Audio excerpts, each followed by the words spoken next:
দৃষ্টিভঙ্গি বদলান, সব বদলে যাবে। আজ সকালে একটি জরুরি কাজে ঢাকায় যাওয়ার পর অন্যরকম এক অভিজ্ঞতা হলো। এতদিন শুধু টিভিতে দেখেছি বা ইউটিউবে দেখেছি যে ঢাকায় মানুষ পানিবন্দী হলে কীরকম হয়। অনেকে একে ঠাট্টা করে বলে থাকেন যে সড়ক পথে বিমানের ছোঁয়া বা ঢাকার পথে কক্সবাজারের ছোঁয়া, অর্থাৎ ঢাকায় থেকেই কক্সবাজারের ফিল অনুভব করা যায়। আসলে আজ স্বচক্ষে দেখে সেই রকম একটি উপলব্ধি বা অভিজ্ঞতা হলো। ঢাকা শহরে প্রত্যেকটি রাস্তায় এরকম কোমর সমান, কোথাও হাঁটু সমান পানি, যেখানে কোনো গাড়ি কোন দিকে যাওয়ার কোনো পরিস্থিতি নেই। আর রিক্সাগুলোর উপর দিয়েও পানি উঠে যাচ্ছে, ছোট ছোট বাচ্চারা খেলাধুলা করছে। আসলে এর জন্য দায়ী কারা? আমরা যতই সরকারকে দায়ী করি না কেন, এর জন্য কিন্তু মূলত আমরা নিজেরাই দায়ী। কেননা আমরা যতদিন না পর্যন্ত সুনাগরিক হতে পারবো, নিজেরা দায়িত্বশীল হতে পারবো, ততদিন পর্যন্ত রাস্তাঘাট যতই উন্নয়ন হোক না কেন কোনোই কাজে আসবে না। আমরা যদি নিজেদের কাজ নিজেরা করি বা এই পরিষ্কার পরিচ্ছন্নতা আমরা নিজেরা করতে পারি, তাহলে কিন্তু এই পানিবন্দিটা হয় না।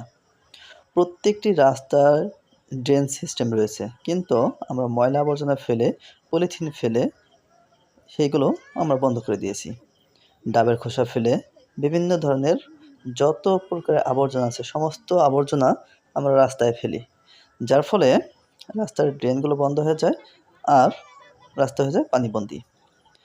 আমরা যদি একটু সচেতন হই, আমাদের ময়লা আবর্জনাগুলো আমরা রাস্তায় না ফেলে যদি আমরা সেগুলো ডাস্টবিনে ফেলি বা ময়লার ঝুড়িতে ফেলি, তাহলে কিন্তু রাস্তাঘাটগুলো এইভাবে আটকে যায় না। তাহলে মূলত আমরা এর জন্য নিজেরাই দায়ী। আমরা চীন, জাপান, সিঙ্গাপুর যে দেশেরই তুলনা দেই না কেন, তারা কিন্তু নিজেদের কাজ নিজেরা করে। তারা সরকারের জন্য বা দায়িত্বশীলদের জন্য কোনো কাজ ফেলে রাখে না। তাদের সামনে যে কাজগুলো, যার সামনে যে কাজ পড়ে, তারা কিন্তু সেই কাজটি তারা গুরুত্ব সহকারে করে থাকে। ময়লা আবর্জনা তারা রাস্তায় ফেলে না, তারা নিজেরা পরিষ্কার করে। আর যদি কোনো ময়লা আবর্জনা রাস্তায় দেখে, তাহলে কিন্তু তারা নিজেরা সেগুলো পরিষ্কার করে। তাহলে আমাদের প্রত্যেকের দায়িত্ব যার যার নিজের স্থান থেকে এগুলো অন্তত রাস্তায় না ফেলা। তাহলে ড্রেনগুলো অন্তত এভাবে বন্ধ হয়ে মানুষের পানিবন্দী হতে হবে না, আর কোমর পানিতে ভাসতে হবে না, রাস্তার উপর দিয়ে নৌকা চালাতে হবে না। কীরকম একটি পরিস্থিতি আজকে যারা পানিবন্দী হয়েছিলেন তারা কিন্তু অবশ্যই বুঝতে পেরেছেন।